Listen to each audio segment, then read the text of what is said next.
that doesn't bother the sound or mess up the sound. But I had the time, and I felt compelled, to do a video because I had some time today. I've been running a lot, but I wanted to touch on a subject that I think that's important. I've touched on it before, but I want to just kind of, I guess this will be an update or clarification. And what I'm going to be talking about today is a part of your kit, your mess kit, that goes in your total survival bag. And I just want to give you guys some ideas of what I have and what I'm doing. And also, you see some hydration related products in the back, some filters, and I'm going to talk about those. And that's a little bit separate from the mess kit aspect, but it is all kind of tied in together. First, I'm going to talk about the things that are closest to me. This is a stainless steel canteen. We got a couple of them. This is actually the one we got for my little girl. She hasn't used it. Mine is in there. Mine is dirty, so I didn't bring it out. And I love stainless steel. If you're going to get a canteen, a lot of times the canteens that you have for in the field are, you'll see some that are enamel coated steel, or you'll see aluminum a lot. But one of my things is I don't like using aluminum products if I don't have to. I prefer stainless steel because it resists corrosion better, and it it takes the outside environment a little bit better. Of course, it shines and glitters, but I don't have these things for, in a sense, a tactical situation.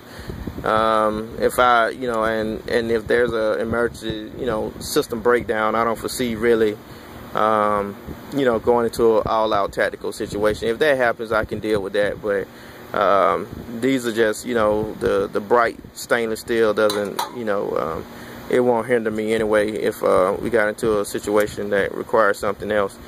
But I think stainless steel is a good thing to have. I suggest to everybody, if you can, get stainless steel. Avoid aluminum cookware products. Even though I have one here, this is aluminum.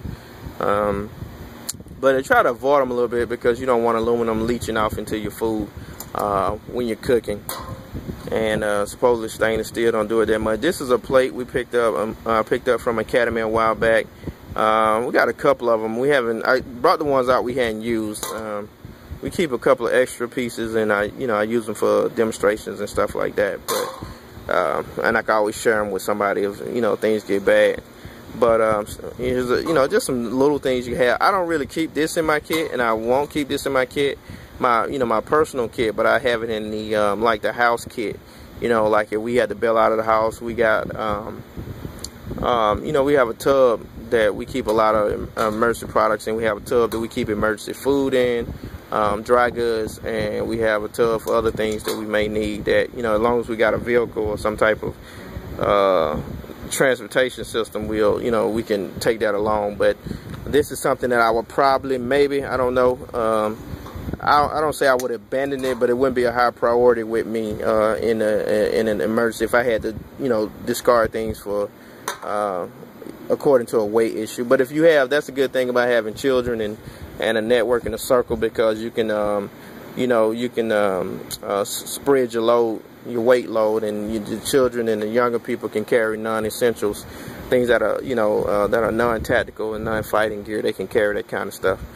But I'm gonna go from there to talking about, this is my canteen. I just took it out the freezer. Now I use this all the time. You see this one is kind of, well, you probably can't tell from the steam, but it's all dinged up. We carry these at Rugged Works. These are clean canteens. They're similar to the little cheap ones that you can get in Walmart for $5, but these cost about, I think they're like $23, $25 or something like this. This is a 40 ounce. I've used this extensively. You've probably seen it in a lot of our videos, just in the background, but sometimes I attach my carabiner to it and attach it to my pack or whatever. But I never leave the house without it. Most of the people on the team carry them. I like the clean canteen because they're extremely durable. I don't know how many of you are familiar with Nalgene bottles, but I bought a Nalgene bottle one time, and they're supposed to be indestructible, and of course they are BPA free, just like these. This is a stainless steel container too, but I actually destroyed my Nalgene bottle by leaving it in the freezer overnight, and it water is a powerful force. It burst the Nalgene bottle. But I've actually frozen this thing. I left it in there like yesterday. Matter of fact, I had ice all the way up to the top here. And you know, sometimes I had to put a screwdriver in here and turn this plastic thing. But this canteen is well built, and I'm just not saying that because we bound, but I've dropped it everywhere. You know, dinged it up. I've frozen it. You know, and everything you can think of, and it's held up. So I love Klean Kanteen, and we will continue to use their products. One of the few things I purchased over the years that actually, you know, held up to abuse. And speaking of that, I'm gonna do a video on. I think I'm going to do a video on pass and fail products, things I purchased that turned out to be no good, and the things that held up. That may be one of my next coming videos. But the Klean Kanteens are pretty good. I like them too because with them being stainless steel, I can, you know, if I needed to boil some water or something like that, or even make some soup or something, I can do it right in this canteen. It can resist fire. I've had it over the fire before, and it doesn't, you know, stain bad and stuff like that. So you know, it's a pretty good canteen, and I love the Klean Kanteens. Now, going from that issue, and I am going to touch back on hydration. I'm drinking some of that water in a little bit, but now I'm going to go over to, this is my little mess kit. I keep this one. I've been looking for better systems, lightweight systems, compact systems, and I picked this up from the Army Navy store a long time ago. I had one, my wife had one. The kids, we actually got a different type with them, the kind of flat type of kits. But I like, you know, kits that can close, you know, where you can have your cooking pot, and you know, where you have two-part systems, like instead of just having a plate and a cup where you can cook on here. I can actually, this one hasn't been used like that. But we have one that, you know, we normally, there's one that we use in general. We don't take a whole bunch of these when we go on, but we do keep them in our actual, you know, loadout kit, our personal kits. Each person got one in their own loadout kit. But I bought it a long time ago, and it's pretty heavy duty. Has a lock on here. It has this little, it's kind of, I don't know what you call it. Hold on, let me put this down. I'm doing this video by myself. It's hard to get good help. Let me see if I can show it to you. But it has a little hook thing here, and then you take that, and that catches when you're locking it. It's hot. Oh, crap. I knew it was hot. I hope y'all can see it. Let me see.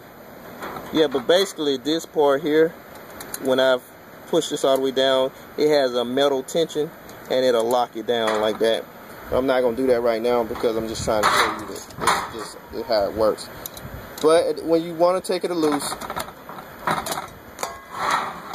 take it loose, and it looks like this.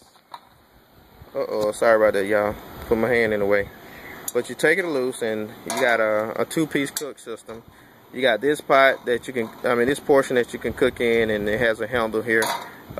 We cook soup and everything. You might saw some in our camping videos where we use these, but we've cooked all kind of stuff, rice, everything you can think of in here. I got some of these military quick heating, like MRE heaters in here. Now you don't have to have this. I have these, so I just kind of keep them. You never know how you might need to use them. They got a lot of different other uses too that I'm not gonna go into, but I had them and I needed to put them somewhere, so I put them in the mess kit. I got a little old, like a little cloth here to kind of clean it out. One thing talking about when your mess kit, I don't have a scrub pad, like one of those little green scrub pads. I had one, but I lost it on the last outing, and I need to put, that's something I got on my list to get today. But you need, if you're gonna have cookware, just like everything else, you need to have your tools for cleaning your cookware. Also, I have a little tea thing in here. You don't necessarily need this. I can keep this out and conserve space and weight. It really doesn't weigh anything, but it's just a little tea thing. I got a little test tube that I mixed a bunch of seasoning together to put in here for my food. That'll do wonders when you're out there, because people always forget about that. They bring the things to catch food and the things to eat with, and they forget about the seasoning. Also, I have like a little multi-tool with the fork, spoon. What else is on here? Let me see if I can prop the camera again so I can open it up.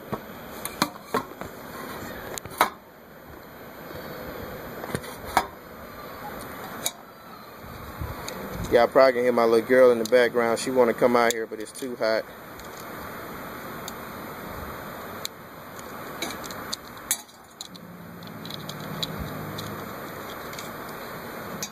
But this is how, I got this from Walmart. This is how this breaks down. It has a spoon here, and I can, you know, let it all the way out. So I got my spoon, I got me a nice little knife. And it's actually stainless too. Of course, it's made in China, like all Walmart products. And got me a fork here, got me a corkscrew, I guess if I'm gonna drink wine. I got me another blade here. And it's just a nice little, you don't have to have this, but just have you something that you can use to, you know, some utensils. And once again, it's stainless steel. That was important to me, so I know it'll endure a little bit better than some things, and not really mess with the taste of my food too much. And you see, it has these hooks here. I don't know if you see them if you look sideways, you can see those little hooks there connect back into like the hole there, and they're on the, you know, of course, on the opposite side. They're attached back together like that. So that's my cookware. I have me a little Sterno can in here. That's not absolutely necessary, but it's good to have. Got me a little oven bag for whatever. I had them. Might need to do some fish or something, or bake something. I have me a nutcracker in here. That's not necessary, but you know, you shape it to what you needed to do. You can always use the rocks if you don't have a nutcracker. And I love pecans, and I actually find that for some reason rocks crack pecans better than these things do. That's a recent discovery. Got a little Fire Strike in here. I personally don't like these Fire Strikes. I don't know if I'm gonna carry them anymore. I like the old Strike Force. These are a lot more difficult to use, and this one haven't been used that much. But you see how battered it up, how chipped it is. It doesn't work well with this little end. You can use it with your knife, but I keep it anyway. You know, just sometimes you got to find a place to put things. I keep me a lighter, you know, just to a little big lighter, and I only recommend big lighters or Zippos because they've held up over the test of time to me. And I have me a can opener here, like a little extended P51 type Coke bottle opener, and a little spoon or a little thing, I guess the wedge. And that's it. And when you look in here, the other part is just, this is another larger cook container. So those are some of the things. One thing that's missing from here is aluminum foil. That's something that I gotta put in my kit because it's always good to have. Mosquitoes are eating me trying to do this video for y'all. But these are just some of the things I have in my kit. You don't have to have what I have, but just have them put you together, a mess kit. Make sure you have one, because these are some of the things that are going to be essential in a shit hit the fan situation. A lot of people, you know, focus real heavy on the gunplay, the gun talk, but hopefully you won't have to smoke too many people or you know, be engaging people too much. That's not going to be my objective. You do what you have to do, but the things that you use every day, your basic, you know, things, the basic necessities of life, those are the things you really want to have more so than worrying about, you know, combating with people and stuff like that. You do that when the time calls for that, but otherwise we want to avoid that. One of the things I want to talk about too that's very essential. This is another little spice tube that I'm actually probably gonna put in here and reduce the size. We always want to keep size and volume in mind. Right here, I got a lot of different type of water filters we carry. I just took these out because they was in the kit. This is an MSR filter. I went and got a extra size tube from Lowe's to go along with it. Oh, there's my little green pad. I got a green pad for here. I need to get another one, and this is to clean my kit out. This is a survival straw right here, and the extra little filters that come with it. Hold on, let me get my big fat fingers out the way and see if I can show this to you. Sorry. But the survival straw works like this. You pop the top off, and you basically bite on it and suck the water through. And this is the other end. It has a filter. I got to put my other filter in there because actually my other filter went dirty. Glad I did. I took this out. Yep, it wasn't working last time, and what'll happen when it gets clogged up, it'll stop working, and I need to replace the filter, which I'm about to do when I get through with this, but this is not the focus of what I want to talk about with water. The key thing, water is going to be one of the most essential things you'll need. And matter of fact, you know what, I'm going to cut the video here and I can do a part 2.